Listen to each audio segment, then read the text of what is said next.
ये क्या नया कांड करके आया है तू? फिर से पुलिस पीछे पड़ गई है क्या? हर हफ्ते यही नौटंकी। कब सुधरेगा नालायक? जिनकी बीवी जिंदा नहीं होती ना, वो रात को सोया करते हैं।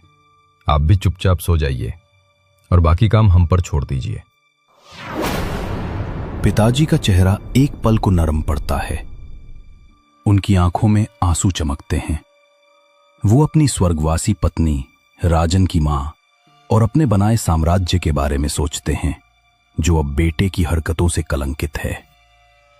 हरामी, अपनी मां के बारे में तो अच्छा बोल। वो स्वर्ग से देख रही होगी और तेरी हरकतों पर रो रही होगी।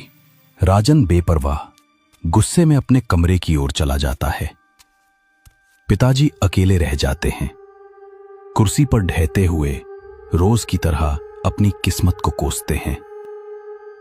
राजन अब थोड़ा शांत, लेकिन अभी भी बेचैन, अपने दोस्त पंकज को फोन करता है। मैंने तुझे पहले ही कहा था, चुपचाप घर चलते हैं। अब हो गया ना कांड। मतलब तेरा कहना है सारी गलती मेरी है? जैसे तूने बहती गंगा में हाथ नहीं धोए। वो लाश कहां छुपाई? वो तूने ही तो सुझाया था ना। मैंने तुझे पहले ही कहा था ज्यादा हो गई है, लेकिन तेरी ही अंदर की खुजली थी ना। अगर ये राज बाहर आया तो बड़ा कांड हो जाएगा। चल टेंशन मत ले, दरोगा जी संभाल लेंगे।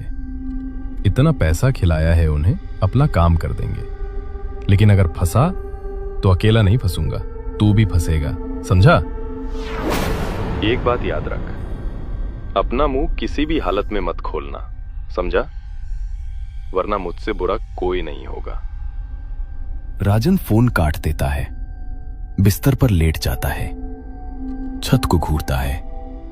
हवा भारी हो जाती है, मानो उनका छुपा राज उन्हें घूर रहा हो। दोनों एक दूसरे पर इल्जाम लगाते रहे थे, लेकिन वो राज क्या था और वो किस चीज के बारे में बात कर रहे थे?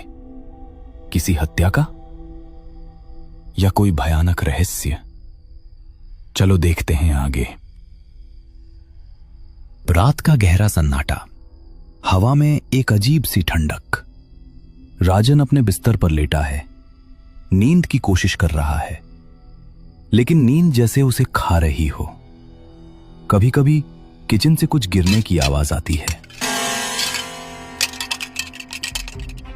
बाबूजी, बढ़ती उम्र में सटिया गए हो क्या? चुपचाप सो जाओ और मुझे भी सोने दो। कोई जवाब नहीं आता। राजन फिर से चिल्लाता है, बाबूजी, सुन रहे हो ना?